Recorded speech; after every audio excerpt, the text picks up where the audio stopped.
Hello and welcome back to another episode of Knattering with the Knights. Today I am joined by Chris Smith. Chris is the Senior International Academy Manager for Celtic Football Club, which is also one of the biggest football clubs in the world. I can say that because I am a Celtic fan. Chris has an extensive background in coaching football at a high level and has worked for the Scottish Football Association for over a decade. He was involved coaching at university level with the Heriot Watt and Scottish universities, the men's national futsal team, the women's national teams under 16 and 17.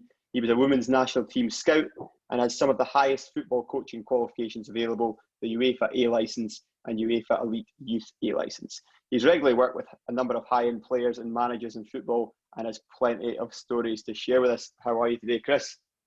Very well, mate. How are you?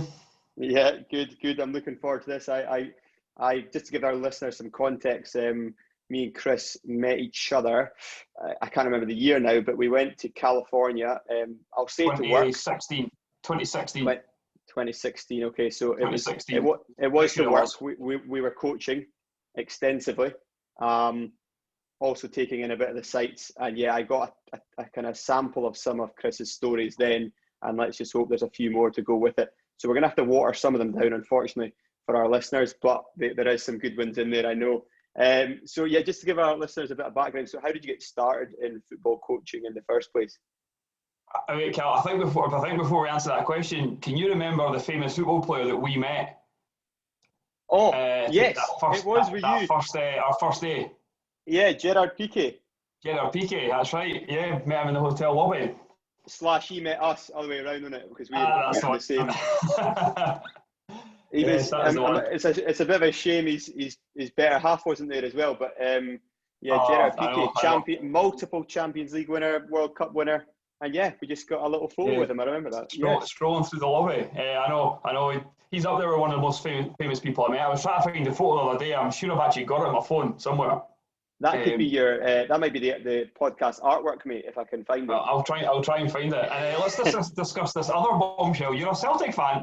How's that? I thought you were an Aberdeen fan. Oh, we've snuck that under the radar. I must have kept that to myself. But yeah, I am. My old man's Celtic fan, so I've always had that. I mean, I am from Aberdeen, but fortunately avoided being an Aberdeen fan.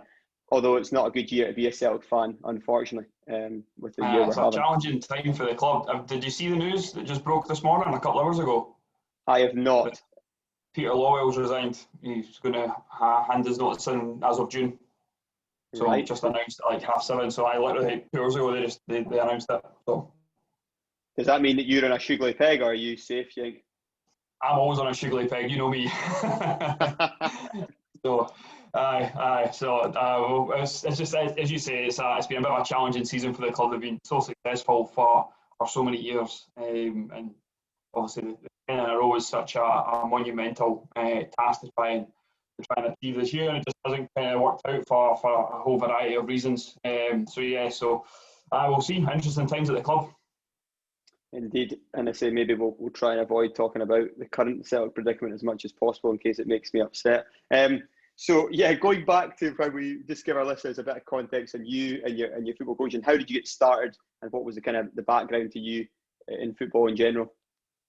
I suppose the simplest answer is just that football's just been that one passion I've had since I was a really young kid.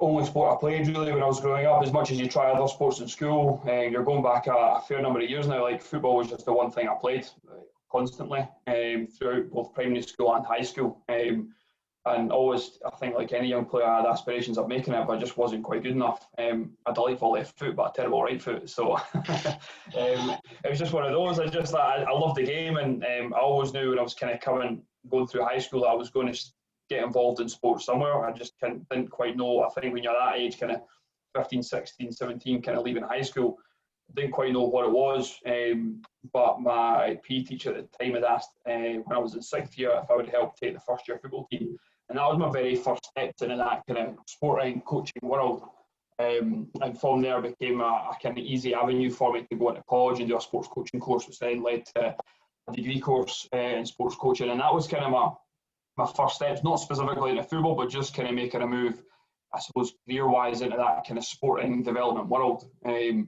And kind of going through that journey, it was just a case of what can I do to earn a little bit of cash while I'm going through university, and coaching football was the easy one. It was £10 or £15 an hour at the time, which was great. So you could make some good money, and you could literally earn like 3 hours of coaching while you were there, and then like 7 hours standing at checkout. So for me, it was an absolute no-brainer. And probably a little bit fortunate as well that while I was going through college, I got a chance to meet a guy called Alan White, or Chalky as he's known in Scotland, who runs the community programme at Hearts, and he offered us a chance to go in as a volunteer for a year when I think I was 17 at the time. So kind of just a volunteer coach for a year with Hearts, and then that then led to like a paid role as a part-time coach, and that was the kind of start of it for me. It just kind of everything was kind of just snowballed from there. But yeah, just I think the underlying thing for me is just a passion for the game. It's the sport I enjoy most, although golf and snowboarding both come a close second, but it's definitely the sport that I'm most passionate about.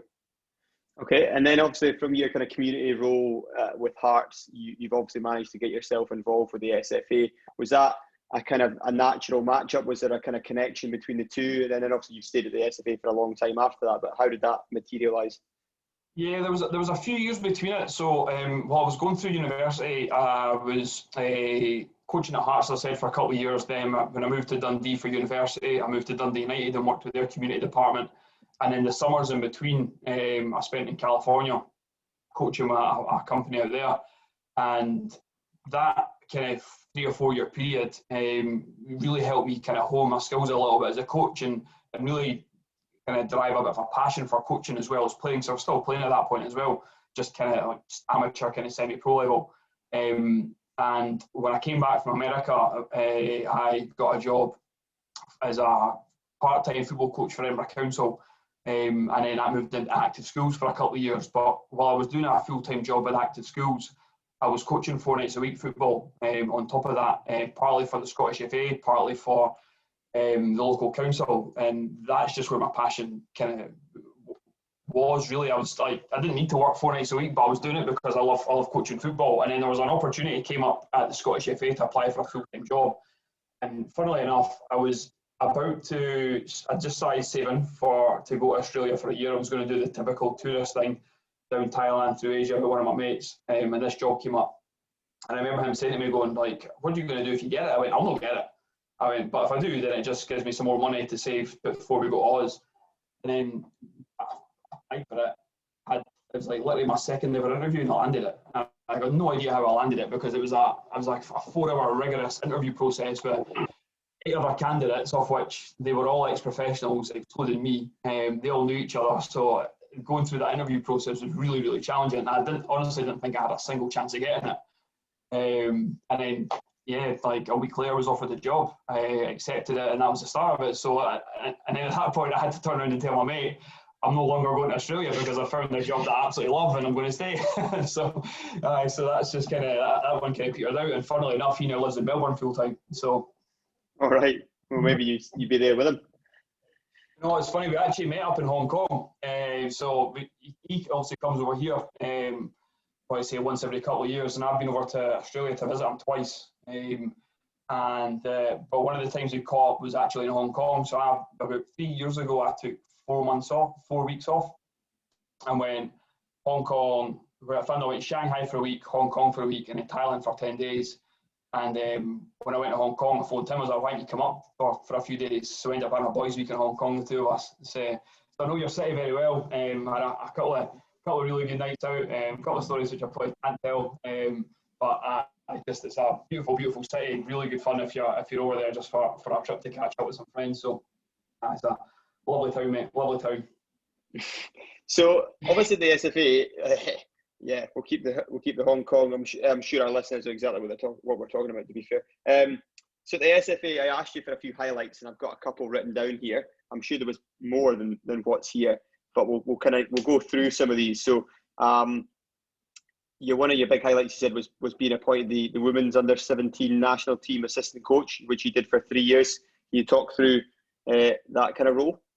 Yeah, that was definitely the pinnacle, and that was the last 3 years I was employed with the Scottish FA. And I probably should say that having get a chance to work for the association for 12 years was incredible. I think if you ever get a chance to work in a job that is your passion it doesn't really become a job. But of course, there's times where it's challenging and you've got a lot on and you can be quite busy and you can maybe get a little bit stressed. But fundamentally, like, you're getting up every day and looking forward to going to work. The environment was great. The programs I was managing were excellent. I met a lot of really, really good people and a lot of really good friends through the 12 years there.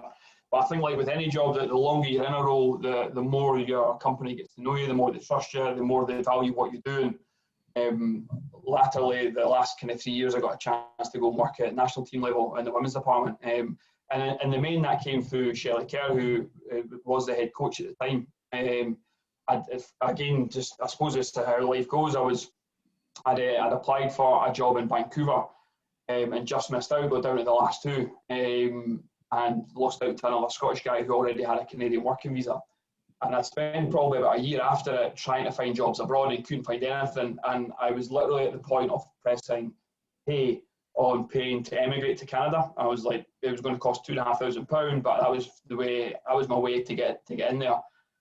Because a couple of jobs had come close to after that, they both said that unless you have a visa, it's not going to work for us. And I was having a conversation with Shelley at a coaching convention. She's like, oh, how about you come and do a little bit of work for me? And I didn't really know what she meant by that. And then I met her for a coffee a couple of days later, and she basically explained that she was like, she'd also taken over the Scottish FA a few months earlier, was changing some of the staff at national team level and wanted to know if I'd come on board and coach. And it was one of those that she knew I'd been looking at moving abroad, so she wanted me obviously to give her a commitment. It was a voluntary role because I was already working for the association, so that kind of how it worked. It wasn't as if I was getting extra pay for going and doing it. It's just I was getting a little bit of time off my job to go and be a national team coach. But the opportunity to put up my CV, to work with the best players in Scotland, to travel around the world with the national team was just incredible. And again, I think back to like wanting to play the game at the highest level, never been given the opportunity, but never got a chance to coach the game at the highest level. And a chance to just put on that Scotland match properly and like taking part in European competitions with the national anthem and everything, and the highlights of qualifying and the lows of being beaten off some of the higher ranked European nations. But yeah, that was just an incredible honour and something that I absolutely loved. And a lot of lessons, a lot of learning in that 3 years, I tell you, a lot of learning.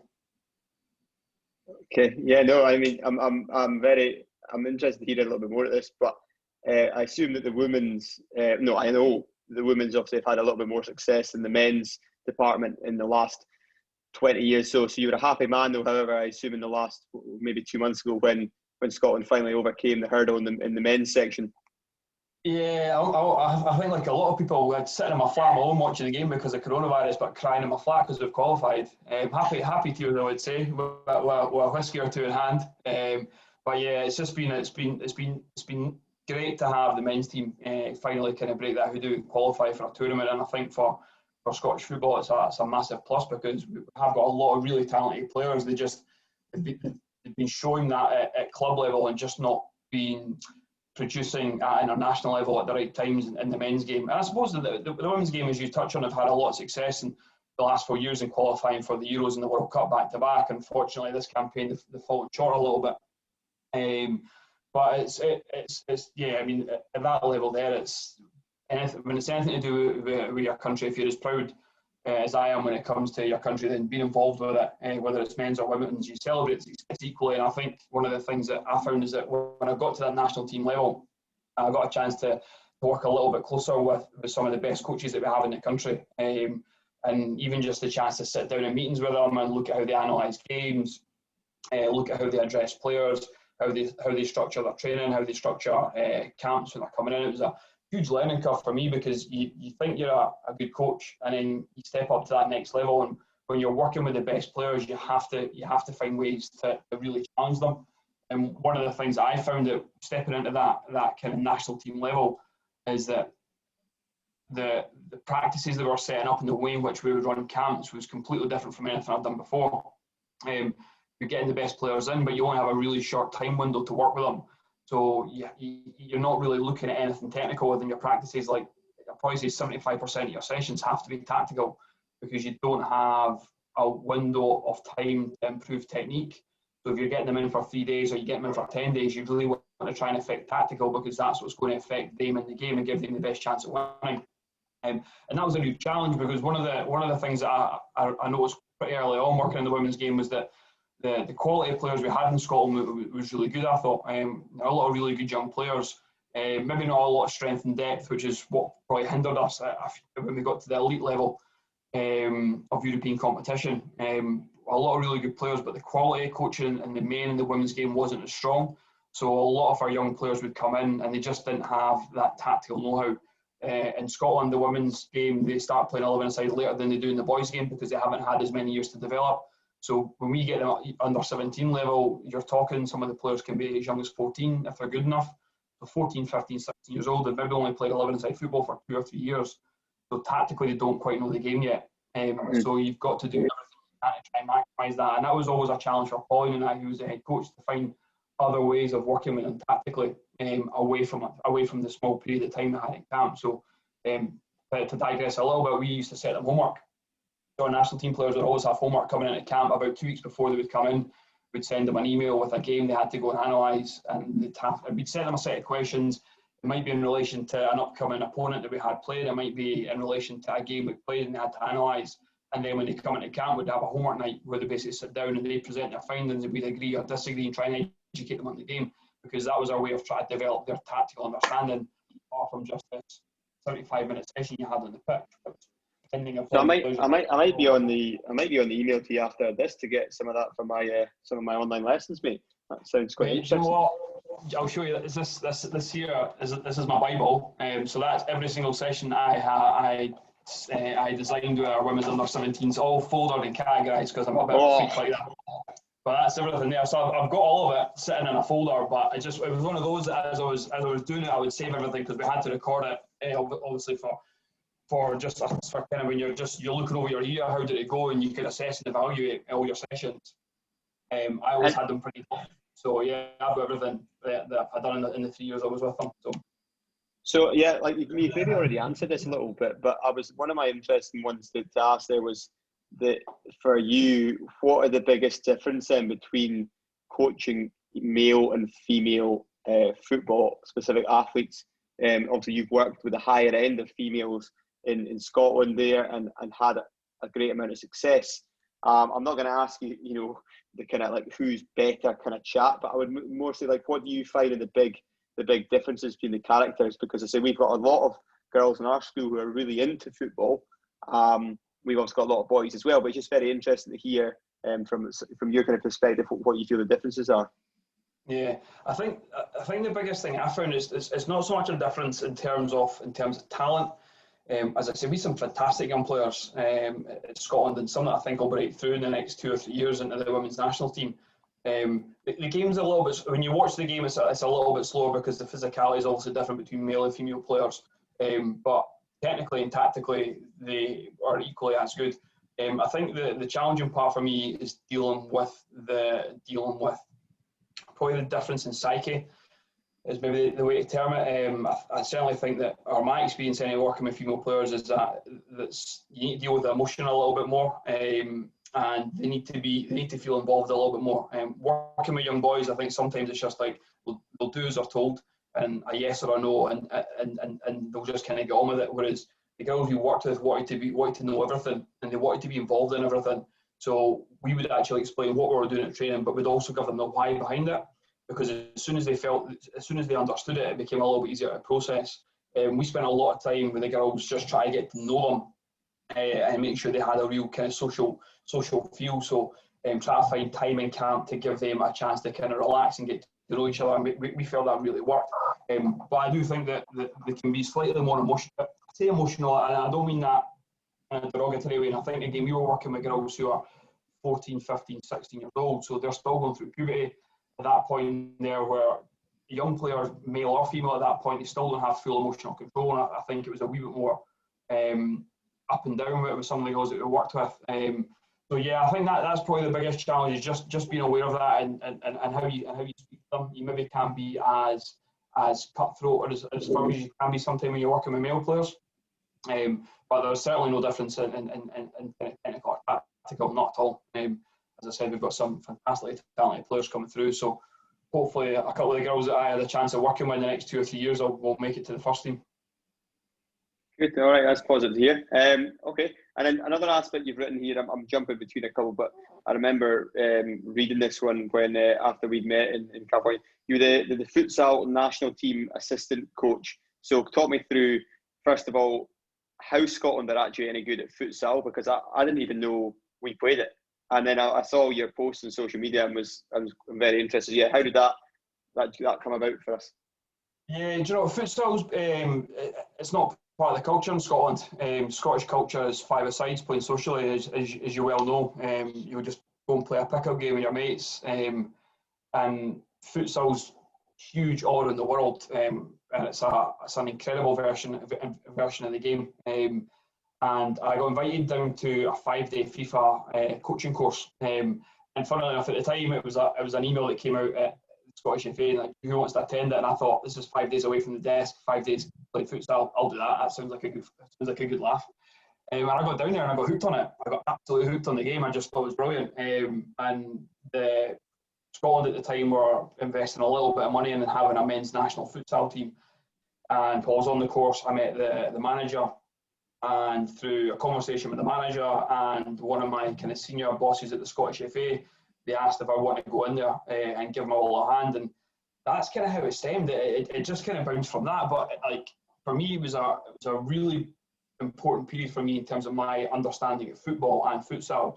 So we were tasked with running a men's adult futsal league in the region. I had to organise as part of my development role with the Scottish FA. So I spoke to a few of the players I'd worked with at Heriot University, and they started up a club called What's Hill, which I then played and coached with for a little bit. So we ended up winning the National League in Scotland 2 years. Ended up playing in the UEFA Cup and the Champions League, which is bizarre. Like, warming up to the Champions League in Bosnia is just a crazy thing. So I've got 2 caps in the Champions League, so I'll add that to the record for the moment. Oh, I'll make sure that's in your bio at the start. Yeah, so I was kind of playing and coaching a little bit with them, and then obviously working with the national team, and that was my first role at national team level. Didn't really know much about the game, didn't really know much about what was expected at national team level, on a very, very steep learning curve. We got a chance to travel a little bit with it. We went down to Wales for the first ever Home Nations tournament. Went across to Georgia in Eastern Europe to play in the European Championships, which was some experience. Got absolutely scudded off of Georgia. I think it was about 8 or 9-0, I think. They had a couple of Brazilians playing for them who'd just been given Georgian passports, and just incredible players, like the best players I've seen play like live at times. Just like the things they can do with a futsal was incredible. But I wanted to stay involved in the game because for me it was futsal. So everyone thinks of futsal as its flicks and its tricks, and it's just a game that you'll play with your pals for a muck about, and it couldn't be any further from that if it tried. It's one of the most tactical games I've ever understood. The whole game, futsal is all about movement and rotation and creating space. And because it's such a small court, and because the game's played so quick, everything has to be done really, really quickly. So your intelligence and your decision making will improve tenfold by playing it, and you'll actually become more composed as a player as well. So when I started to get into it, I thought this is probably a really good development tool for me. And I didn't really understand rotation in the 11-a-side game for football at that point. I had an idea of it, but I just didn't know enough about it. And futsal for me was a chance to really learn it. And because the game's so quick, when you're looking at coaching it from a defensive point of view as well, you have to recognise cues a little bit earlier, because if you're trying to freeze something during practice, or you're trying to relay information to players, you only have a tiny, tiny window. Because if you freeze something too late when you're coaching it, the players have all made 2 or 3 different movements, and you can't reverse it and recreate the picture. It becomes difficult. So you have to see it in advance and stop it just before it happens to try and create and try and kind of paint a picture to the players as to what you're seeing. So for me, it became a massive tool, and actually my coaching developed massively from being involved in futsal. Also, the type of practices I had to create in futsal, and I've taken a lot of that into my kind of coaching career now from a football perspective. But yeah, a really good experience. Georgia was a bit of a crazy country. Unfortunately, when you go to these European competitions, you don't get a chance to see an awful lot of the country. But I think one of the things I learned is how you kind of deal with resiliency. So going to Georgia, they put us up in, they basically had a hotel which had been closed down and decided to reopen it for the tournament. And the Georgians didn't stay there, but the other 2 countries were staying there did. And we all got food poisoning, or what we thought was food poisoning. So we're 2 days into the trip, and one of the players comes down with a bit of a runny bum, I shall say. And then I had the same thing, and we put it down just to we thought it was just kind of because the quality of food was terrible, like absolutely dreadful, to the point like you would have wanted to sneak out and try and find the McDonald's. It was that bad. So because we thought, I mean, we had obviously had a doctor and a physio there. We thought it was food poisoning. We didn't isolate any players, and it turned out to be a bug that went through the whole team. And I still to this day remember 2 of the players, like as we're checking in on the flight home, being sick in a bin beside the check-in desk at the airport. 2 of them being sick on the flight. Frank, who was our team manager, who looked after all the kind of admin and the logistics, he was off work for a month when he came home. But in hospital, lost a stone just because this bug that they picked up, he just couldn't get rid of. So yeah, it wasn't the prettiest of trips. I don't have the best memories of Georgia, and it's probably not a country that I'll be rushing back to at any point. I was just going to say, it's notoriously good for food, Georgia. I haven't been, but there was a lot of Georgian food when I lived in Kazakhstan, particularly hachapuri, which is the bread with the egg in the middle. Oh no, I haven't tried it. But yeah, as I said, it wasn't the best experience going over there. Coupled with the fact that we got beaten all 3 games pretty handsomely. The weather wasn't great. The food was terrible. Everyone got a bug. But it's probably one of those things that when you look back at it from a development point of view, like my role as assistant coach was to try and be the bounce between the players and the manager, and there was a bit of a clash there as well.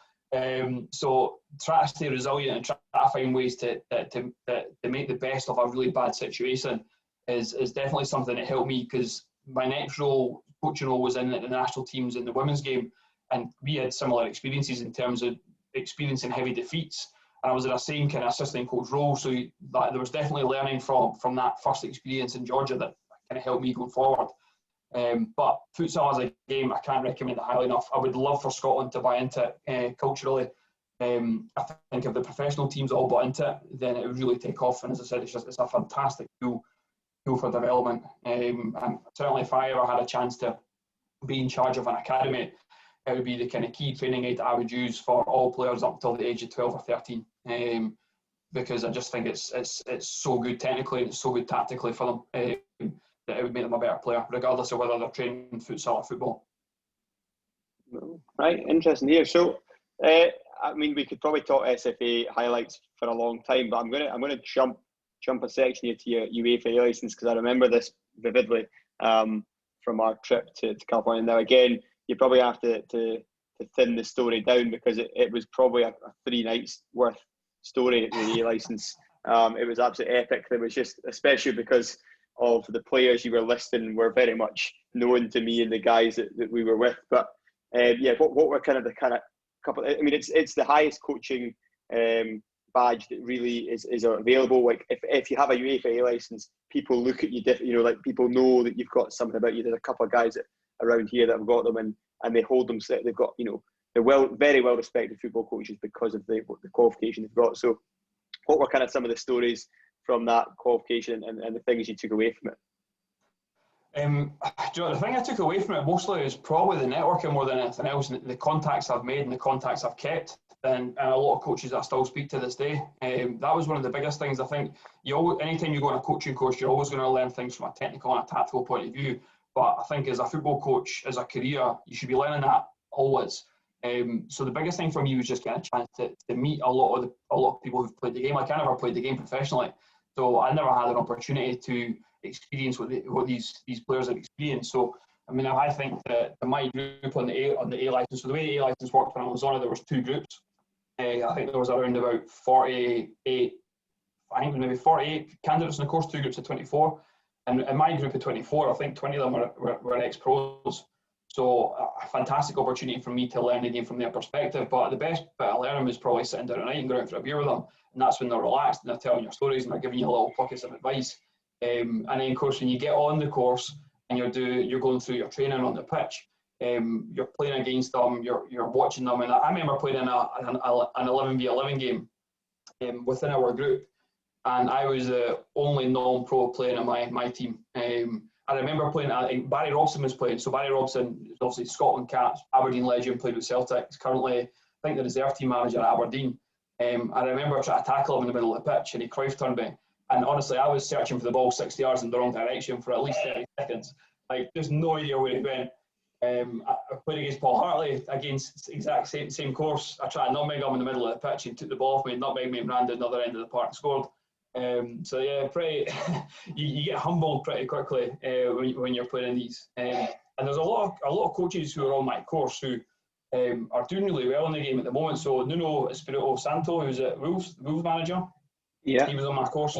Unfortunately, he was in the other group, so I only ever had the chance to kind of chat to him a couple of times. But he was in the other group. Duncan Ferguson, who's obviously the assistant manager at Everton, he was on my course again in the other group. Although I had to play centre back against him in a few games with him playing striker, and I've never played against a more aggressive player in my entire life. Literally just held off at arm's length, ragdolled. I remember one of them, there was literally a ball played over, like one of these 60-yard dives that Duncan is famous for, just like his control, ragdolls me, holds me off with his pinky, I think, and volleys it in the top corner. Rolling back the years of him as a player, and I'm standing beside him, can't get anywhere near him.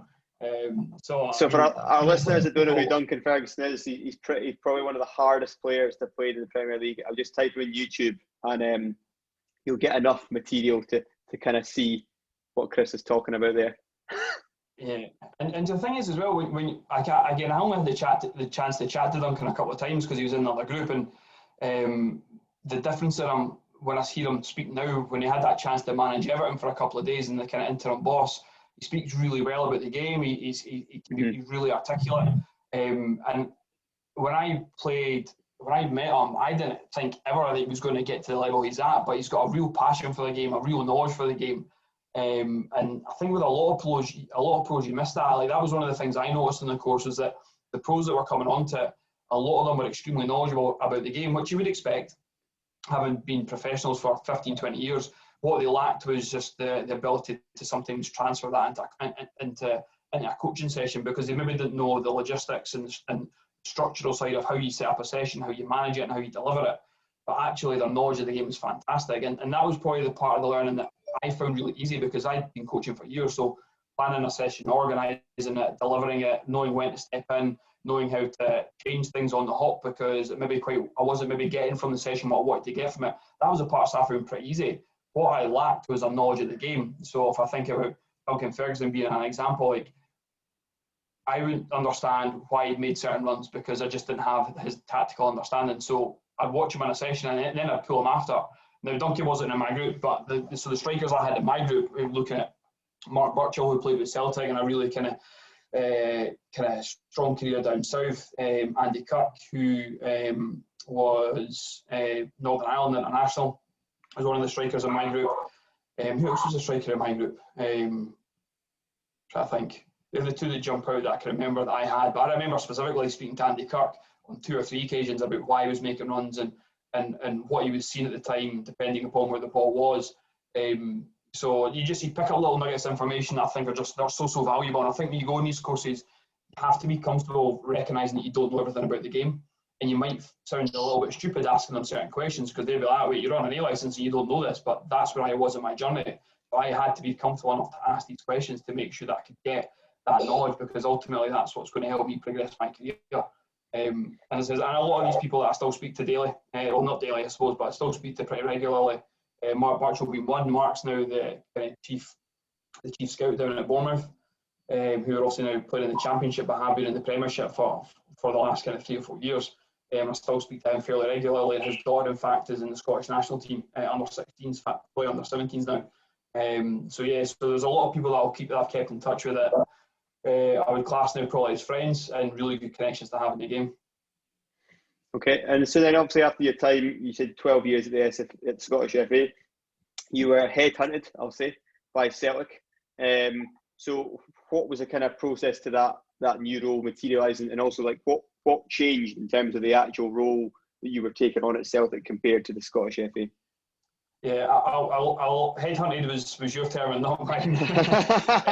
Do you know, it was one of those that actually I've been looking for a new opportunity for a couple of years. I was loving what I was doing with the national teams, but that was a part-time role on top of a full-time role. And I think with any job, you get to the point where you just look for that, something that's really going to drive you to get up in the morning. And I was enjoying my full-time role with the Scottish FA, but I just felt I needed that next challenge.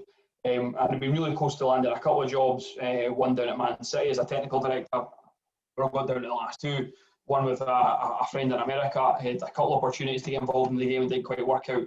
And then, I was just contacted by Celtic and asked if I'd be keen to meet with them and have a coffee and just learn a bit about the role. And that's what it was. It was an initial conversation, and then I had a little think about it, looked at what the job was, and decided to put my name into the hat. I was told very clearly up front that it was going to be a formal application process, so I'd need to go through that, and I did. It took me 3 months. I think I applied in the December and found out in the February and started in the March. So it was a long process. Thankfully, the interview process didn't scare me, because the interview process I'd had previously for the Scottish FA had been equally as rigorous, and I'd been for a few jobs in the interim. I hadn't quite got across the line. So it was.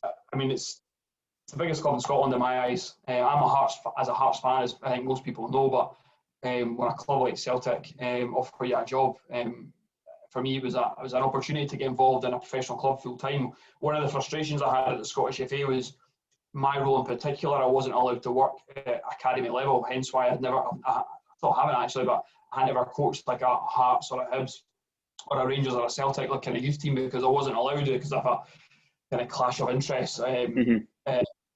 So the chance to go and work in a professional club and hopefully get a chance to work in the academy with one of the teams was just too good an opportunity to turn down. And the role in itself should involve a lot of travel. I suppose we'll probably touch on the COVID situation in a moment, but it's an international role, so managing the international academy program, and my main focus is North America, so it should be over in North America kind of 6, 7, 8 times a year. The role for me is brilliant, because I love travelling. I mean, I've travelled to, I think, something like almost 40 countries now. A large part of that I've been down to my job at the Scottish FA, providing me with opportunities to travel. So really looking forward to starting the role properly once COVID passes and we get a chance to get back to a little bit of normality. So we've mentioned COVID, and I know from having spoken to you earlier that your job was, you literally started on day one of lockdown in Scotland. So that has obviously impacted your involvement in the role. What have you actually been able to do? What impact have you been able to have, and how do you foresee things changing, hopefully, when travel restrictions lift? Yeah, it's definitely been challenging. As I said, it started day one of lockdown, which was a Monday. It was a Monday the 23rd of March actually, and then on the Thursday, half the team that I work with were furloughed, and I wasn't eligible. So straight away thrown into the den, because we've got in the States we 27 partner clubs, and you're trying to engage with them, but a large part of what our program was face-to-face activity, getting over to the States, working on the ground with these clubs, delivering camps, delivering a little bit of coach education, and we obviously haven't been able to do that now for the best part of 10 or 11 months. So it's probably been an opportunity for us to try and evolve the program. Like Celtic's international program's probably one of the biggest in the world, if not the biggest in the world. We've got roughly 50 partner clubs worldwide, from Australia to the Middle East to Spain to Ireland, as you can imagine, North America.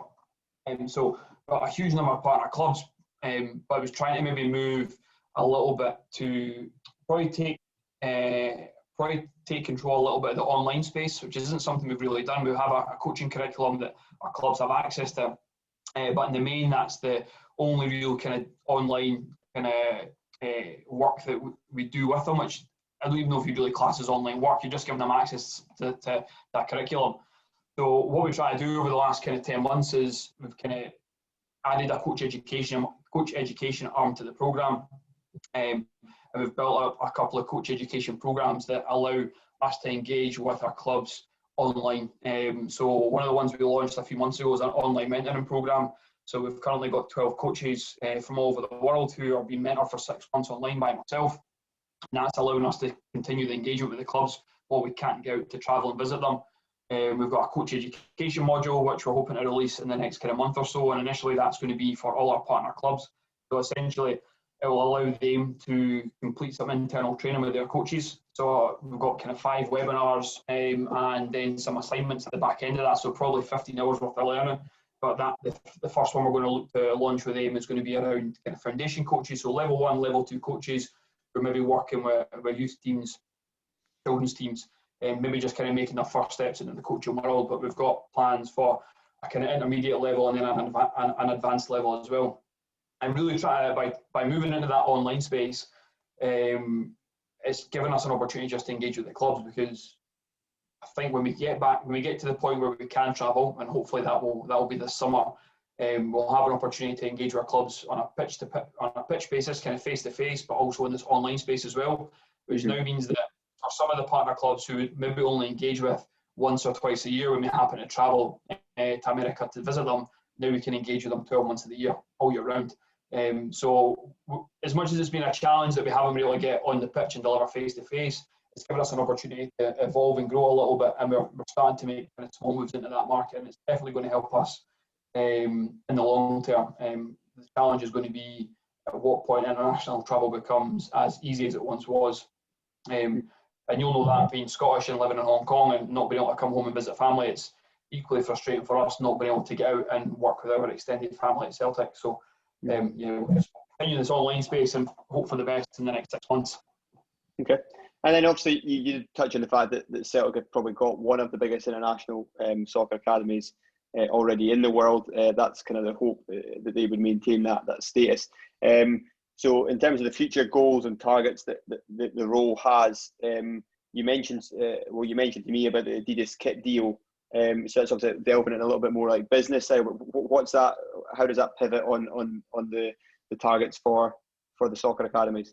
Yeah, I mean, that for us is massive. I mean, it wasn't obviously something that was driven by us. Celtic and Adidas obviously have a relationship, and they have entered into a 5-year deal where Adidas will provide all the apparel that Celtic will use and become one of the main sponsors. And that for us is huge, because our biggest market in the international academy is North America, and Adidas are the leading brand in North America when it comes to kitting out youth clubs and community clubs and academies. So it just gives us an access point to a lot of clubs that we maybe didn't have previously. So for us, it's huge. We're hoping that it will give us a chance to kind of grow our brand internationally, but specifically in North America. And it's been fruitful in that we've met a lot of new partner clubs over the last kind of 6 months. We've delivered a lot of webinars for clubs free of charge, just to try and help out. I think everyone at the moment wants to do their bit, because every country in the world is going through a challenging time, and I think every young person who plays football will be going through a pretty challenging time, because they'll either be training with restrictions or potentially not training at all. So it's given us an opportunity to go and engage with a lot of clubs and a lot of players that we maybe wouldn't have had previously. So that's kind of huge for us. As I said, we want to grow the program over in America. We were meant to run our first ever tournament last year, which was postponed, and that's now set for this May. Time will tell whether we get to go ahead of that or not, but that will be a tournament that we'll run in Virginia that Adidas will be part of. So yeah, commercially for us, it's huge, and as I said, we just want to try and make the most of it and utilise the kind of partnerships that we now have. Okay. And then obviously the last kind of key kind of question towards your own kind of career, what's a long-term target for you? You're obviously still a young man. So what's your kind of longer term targets or goals within the football sphere? I love the fact you call me young at 37. I keep telling everyone that I'm still young, so that's good. Long-term target is funnily enough, is I don't have a target of being a manager or a head coach at the moment. I really enjoy coaching, but I don't quite know if that's for me. Never say never, but I don't quite know if that's for me. I think my passion lies in education, and whether that's coach education or educating young players. So I would love to get to the point where I can work in an academy full time. I think dream goal would be like that kind of technical director, academy director, where you've got a chance to not only work with the players that are coming through a club, but also work with the coaches that are coming through a club. I think for me that'd be the kind of dream role. It's probably the thing I think I do best. I think I really enjoy the education side. One of the biggest things I loved at the Scottish FA was coach education, getting a chance to chat about the game to the candidates that were coming on our courses, learn a little bit about their experiences. And I think every coach that you meet has a different kind of view in the game and a different experience in the game based on how they were brought up coming through the game. And that's always really interesting to chat. And like some of the experiences I've had for coach education, going over to South Africa and delivering coaching courses for the Scottish FA, going over to the United Soccer Coaches Convention in California, it's like that's when you get a chance to meet people from all over the world, and you recognise that actually it's not just a game that's played in Scotland and we don't know it all. Like, there's an opportunity to learn from everyone. So I think all of that coming into that kind of technical director, head of coach education, that's kind of where I see myself going. So yeah, time will tell whether I get to that point. I think with everything in life, you need to kind of knock down doors and create opportunities for yourself. So I'm always looking to kind of network and speak to people and just trying to learn as much as I can. And I think that's how opportunities come to fruition. I'm not a big believer in people who say what's meant for you won't go by you. I just think that's something that people are happy to say when they're sitting on their bum and just hoping that something's going to kind of magically appear. I think hard working and being proactive is kind of key for me anyway. So hopefully that one day that's kind of the point I'll get to. I like that saying, knocking down doors. Yeah, I like that. I think that's a good message for any of our listeners here around here is that kind of being proactive and getting out there and making your own things happen for you, your own opportunities arise. They're not just going to fall at your feet. Okay, Chris, so as we kind of wrap things up here, we're trying to finish with a little bit of continuity in our episodes. So we call it our quick-ish fire round on the assumption that our guests might elaborate a little bit on some of their answers, but we do encourage a slightly quicker answer. Let's just give our listeners a little bit of a context on maybe some different aspects of your life. So, first question on the list: favorite food? Mexican, hands down Mexican, every day of the week, and probably stems from my time in California. When you're 19, 20, 21 and enjoying the social life, a Mexican burrito to help cure the last night's couple of beers was amazing, and I fell in love with it. So yeah, Mexican for me, hands down. And particularly Mexican tapas, where you get to share everything everyone gets. Brilliant. Okay, interesting fact. Probably the amount of countries I've travelled to, I think it's 38 or 39 at the moment. So everywhere from Asia to Albania and Georgia, quite a few Eastern European countries that I got a chance to visit through the Scottish FA. Spent a fair bit of time in America, a fair bit of European travel as well. So I do have a kind of an A to Z of countries and cities that I would like to visit. I haven't managed to tick any off the list this year, as you can imagine, but that was something that I'd actually pulled. I met someone, bizarre as it was, I was travelling to Bali, I had a 14-hour layover in Doha, and decided to go and do a tour of the city for 6 hours, and met a girl on the bus who was doing an A to Z in memory of her dad who passed away, and I just loved the idea of it, and I spent a bit of time in Bali starting to come up with my own A to Z of countries and cities that I really wanted to visit. So I've got a fair few to tick off the list, but I'm going to work my way through that, and hopefully over the next kind of 3 or 4 years I'll tick that one off.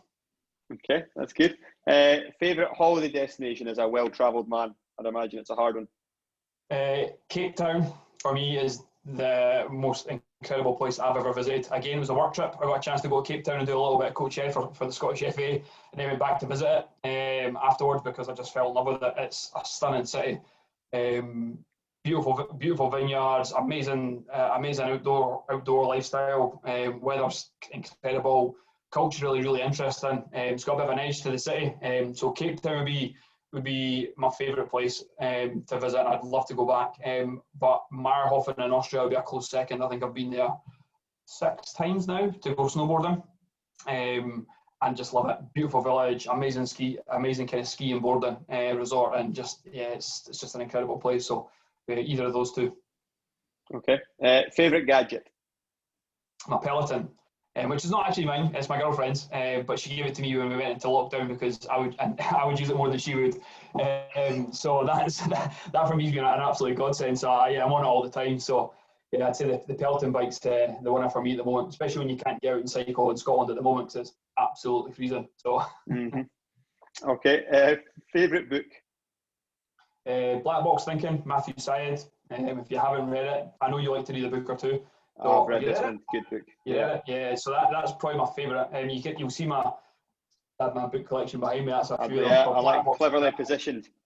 Yeah, as always, mate. I need to try and so you can see it balanced up with my snowboard bindings on top of it. So, it's just that was probably one of the first books I read that really resonated with me from a development perspective. Just a lot of really useful tools in there and resiliency and overcoming failure. So just a really, really good book, which I actually don't have on my bookshelf because I gave it to a friend and I've never got it back. So I had to download the audio copy at one point. So that's my version at the moment.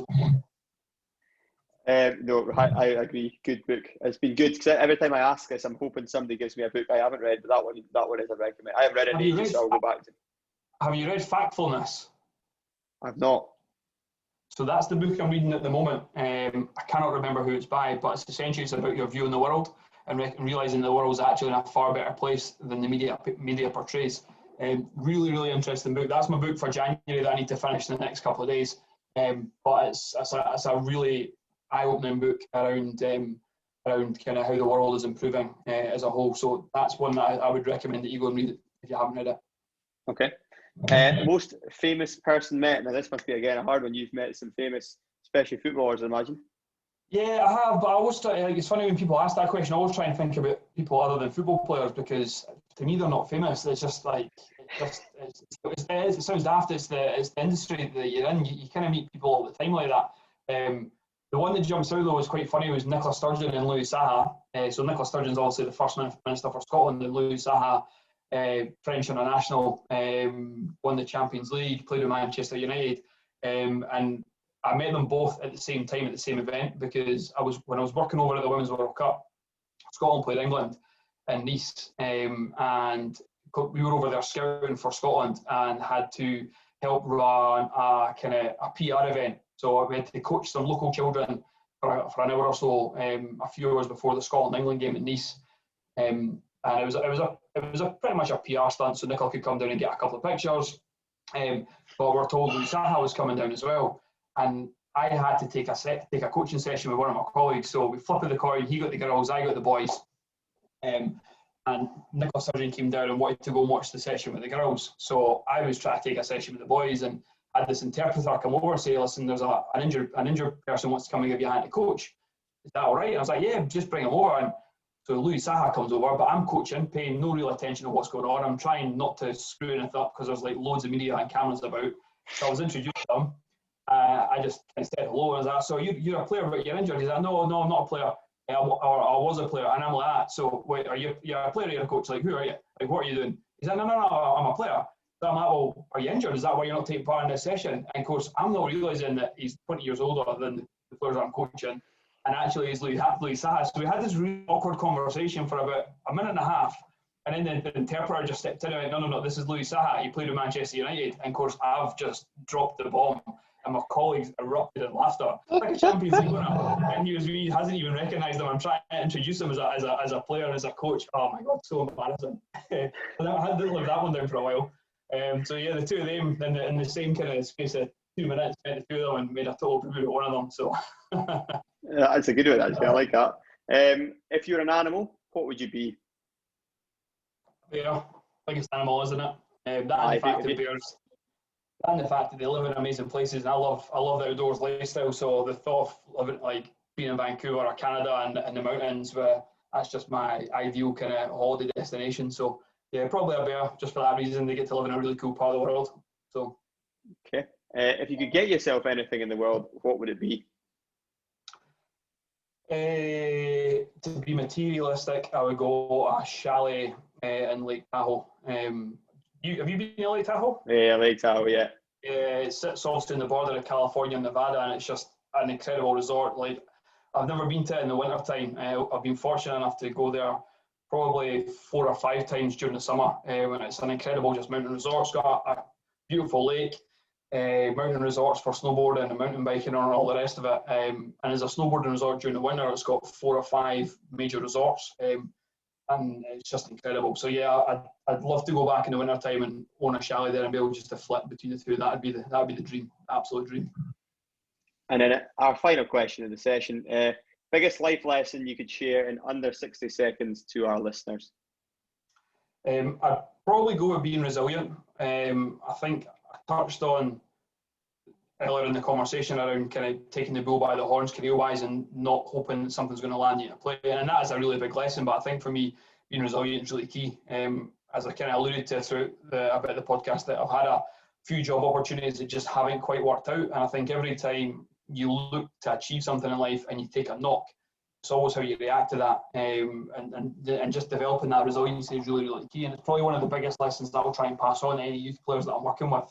Or any young coaches that I'll work with going through kind of coach education pathway, that at some point you're going to take a knock, and it's really just about how you react to that. And I think one of the biggest things we can try and teach young people at the moment, especially when we're going through COVID, is just about being resilient. It's about how you deal with the hand that you're dealt and how you make the best of it and how you kind of move on for that. And it's funny, I've been chatting to a lot of academy coaches in lockdown, and one of these things that we're looking at is young players that missed out on potentially a year's worth of football now. And actually the best players for us will be the players who've taken that year and use it as an opportunity to maintain their fitness, but really work on their individual techniques. It's probably the only thing you can do at the moment when they can't train with friends and play in any games. So the best players and the players that will progress through the academy will be the players who've dealt with that little bit of adversity and kind of worked around it. So being resilient would probably be the biggest lesson I could pass on to anyone. And I feel you would say something like that, but also knew you would absolutely obliterate the 60-second rule. As always.